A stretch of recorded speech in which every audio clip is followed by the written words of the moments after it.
जाको राखे साया, मार सके ना कोई। अहमदाबाद प्लेन क्रैश में जिंदा बच निकला ये शख्स, जाने कैसे हुआ ये चमत्कार।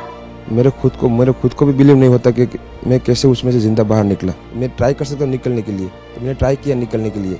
पता नहीं मैं कैसे बचा हूँ, क्योंकि मेरे नज़र के सामने ही सब दो एयर होस्टल वो अंकल आंटी सब उधर ही। और थोड़ा जब आग लगी ना, मेरा लेफ्ट हैंड भी जल गया थोड़ा। नमस्कार, आप देख रहे हैं खबर समय और मैं आपके साथ रियांशी। गीता समेत सभी धार्मिक शास्त्रों में कहा गया है कि हर जीव की मृत्यु निश्चित है।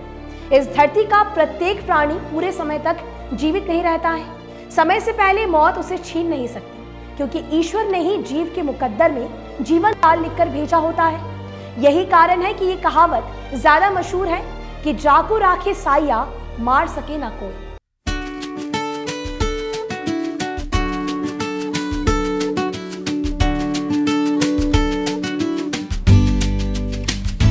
ये कहावत बार बार 100% खरी साबित हुई है। बता दें कि अहमदाबाद प्लेन दुर्घटना ने एक बार फिर से इस कथन को साबित कर दिखाया है। इस विमान हादसे में सभी यात्रियों की मृत्यु हो गई, लेकिन उनमें से एक यात्री की जान बच गई। जी हाँ, उसे कुछ भी नहीं हुआ, बल्कि हादसे के बाद वो खुद अपने पैरों पर चलकर अस्पताल में भर्ती हुआ। जबकि विमान हादसे में जीवित बचे यात्री के चारों तरफ राख और लाशें बिछी थी। जरा कल्पना कीजिए कि लाशें इस अवस्था में थी कि उन्हें पहचानने के लिए डीएनए का सहारा लेना पड़ रहा है। उस स्थिति में ये विमान यात्री सकुशल था। बेहोशी टूटी तो उठा और विमान का इमरजेंसी गेट तोड़कर बाहर निकल आया। इस विमान यात्री का नाम रमेश विश्वास कुमार है। उम्र 40 साल है। विमान हादसे के कुछ देर बाद ही ये व्यक्ति सोशल मीडिया पर तेजी से वायरल हो रहा है। यात्री का पासपोर्ट फोटो सोशल मीडिया पर देखा जा सकता है। इसके अनुसार ये एक ब्रिटिश नागरिक है। लंदन में अपने परिवार के साथ रहता है। वो अपने रिश्तेदारों से मिलने के लिए गुजरात आया हुआ था। अहमदाबाद एयरपोर्ट से वो लंदन के लिए उड़ान भर रहा था, लेकिन प्लेन टेक ऑफ लेते के साथ ही हादसे का शिकार हो गया। बता दें कि विमान में कुल 242 लोग सवार थे। इनमें से रमेश विश्वास कुमार को छोड़कर सभी लोगों की मौत हो चुकी है। लंदन जाने वाली एयर इंडिया की फ्लाइट ने लगभग 1:38 पर उड़ान भरी थी। टेक ऑफ के कुछ ही सेकंड के बाद ही ये विमान बीजे मेडिकल कॉलेज हॉस्पिटल से टकरा गया। हादसे के कुछ घंटे के बाद सोशल मीडिया पर एक वीडियो तेजी से वायरल हुआ, जिसमें लोगों ने देखा कि खून से लथपथ एक शख्स, जिसका नाम विश्वास कुमार बताया जा रहा है, वो एम्बुलेंस की ओर जा रहे हैं। रमेश विश्वास कुमार फिलहाल अहमदाबाद के सिविल अस्पताल में अपनी चोट का इलाज करा रहे हैं। वहीं आज प्रधानमंत्री नरेंद्र मोदी घटनास्थल का दौरा करने के बाद घायलों का हाल जानने अहमदाबाद के सिविल अस्पताल में गए और घायल यात्री रमेश विश्वास कुमार का भी हाल जाना। विमान यात्री रमेश विश्वास कुमार ने बताया कि मैं विमान से कूदा नहीं था, बल्कि सीट समेत विमान से बाहर आ गया था। बता दें कि ये विमान यात्री अपने भाई अजय कुमार रमेश के साथ यूके लौट रहे थे। वो 11A में बैठे थे, जबकि उनके भाई विमान में अलग पंक्ति में बैठे थे। Every drop of water counts. SBM Gold's water tank is the most sustainable and durable water storage solution available. Our hashtag असली commitment. उन्होंने बताया कि विमान की उड़ान भरने के 30 सेकंड बाद ही एक तेज आवाज हुई और विमान दुर्घटनाग्रस्त हो गया। ये सब बहुत तेजी से हुआ था। जब उन्हें होश आया तो उन्होंने देखा कि उनके चारों तरफ जली हुई लाशें पड़ी थी। ये देखकर वो डर गए। वो तुरंत खड़े हुए और बाहर भागने की कोशिश करने लगे। उनके चारों तरफ विमान के टुकड़े पड़े थे। इस दौरान किसी ने उन्हें पकड़ लिया और उन्हें एम्बुलेंस में डालकर अस्पताल ले जाया गया। आपने भूत प्रेत और परियों की कथा में इस तरह की घटना का जरूर से कहानियां सुनी होंगी, लेकिन वास्तविक जीवन में इस तरह की घटना बहुत कम देखी व सुनी जाती है। इससे पहले भी विमान हादसा हुए हैं, लेकिन ये विमान हादसा युग युगों तक याद किया जाता रहेगा, क्योंकि ये एक ऐसा विमान हादसा था जिसमें एक यात्री के सिवा सभी यात्रियों की मौत हो गई। यहाँ तक कि क्रू मेंबर्स भी जीवित नहीं बचे, लेकिन रमेश विश्वास कुमार को कुछ नहीं हुआ। इस विमान हादसे का सभी को दुख है। विमान में सभी वर्ग के लोग सवार थे जिनकी मृत्यु हुई है। उनमें गुजरात के पूर्व मुख्यमंत्री विजय रूपाणी भी शामिल थे।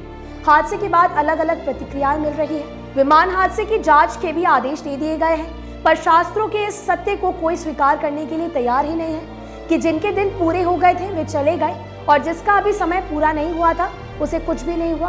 क्या अब भी आप ये नहीं कहेंगे कि जाको राखे साया, मार सके ना कोई?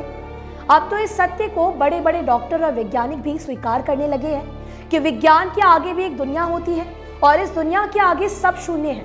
वो परम सत्य है जिसको चुनौती नहीं दी जा सकती। कई बार आपने डॉक्टर के मुंह से भी ये सुना होगा कि जब आप अपने मरीज का हाल लेने उनके पास जाते हैं तो डॉक्टर के मुंह से भी एक ही शब्द निकलता है कि मैं तो अपने तरफ से प्रयास कर ही रहा हूँ, बाकी ऊपर वाले के हाथ में है। फिलहाल आप क्या इस कथन को सच मानते हैं? हमें जरूर से बताइएगा। मेरे खुद को भी बिलीव नहीं होता कि मैं कैसे उसमें से जिंदा बाहर निकला, क्योंकि थोड़ा टाइम के लिए तो मेरे को लगा था कि मैं भी मरने वाला हूँ, लेकिन जब मेरी आँख खुल मैं देखा ना तो मुझे लगा मैं ज़िंदा हूँ। तो मैंने ट्राई किया, जब मेरी सीट थे वो मेरे बेल्ट निकाला, मैंने वो ट्राई किया जहाँ से निकल सकता वहाँ से, तो मैं निकल गया वहाँ से। मेरे सामने नजरों के सामने एयर हॉस्टल और दूसरे आंटी अंकल सभी उसमें मैच हो गए थे सभी। टेक ऑफ के बाद 1 मिनट के अंदर ही जब टेक ऑफ हुआ ना तो सडनली 5-10 सेकंड कैसे लगा जैसे स्टक हो गया वो। बाद में से मेरे को लगा कि कुछ हुआ। बाद में प्लेन में लाइट ऑन हो गई, ग्रीन और वाइट। बाद में वो पता नहीं वो प्लेन टेक ऑफ ज़्यादा करने के लिए वो रेस तो बोलते हैं क्या, रेस दिया होगा ऐसा कुछ, और सीधा स्पीड में ही घुस गया जहाँ वो क्या था वो, और सब सामने सब हुआ। क्योंकि आई थिंक मेरे को जब मैं जो साइड पे था ना वो साइड हॉस्टल पे नहीं लैंड हुई थी, हॉस्टल के जो ग्राउंड फ्लोर है ना जैसे नीचे वहाँ लैंड हुई थी। तो मुझे दूसरे के बारे में मेरे को पता नहीं, लेकिन मैं जहाँ लैंड हुआ था ना वो नीचे की साइड थी। तो जब वहाँ थोड़ा पेस भी था प्लेन के जब बाहर, तो जब जैसे मेरा डोर टूटा ना सब, तो मैंने देखा ना जब सामने कि थोड़ा इधर पेस है, मैं ट्राई कर सकता हूँ निकलने के लिए। तो मैंने ट्राई किया निकलने के लिए, तो फिर मैं निकल गया उधर, क्योंकि अपोजिट साइड पे था ना वो बिल्डिंग का वो था ना दीवार, तो उधर से कोई शायद नहीं निकल सका होगा, क्योंकि उधर पूरा उधर ही क्रैश हुआ था। मैं जो जहाँ था वहाँ ही थोड़ा पेस था, फिर भी मेरे पता नहीं मैं कैसे बसा हूँ, क्योंकि मेरे नज़र के सामने ही सब 2 एयर हॉस्टल वो अंकल आंटी सब उधर ही सब। थोड़ा जब आग लगी ना मेरा लेफ्ट हैंड भी जल गया थोड़ा।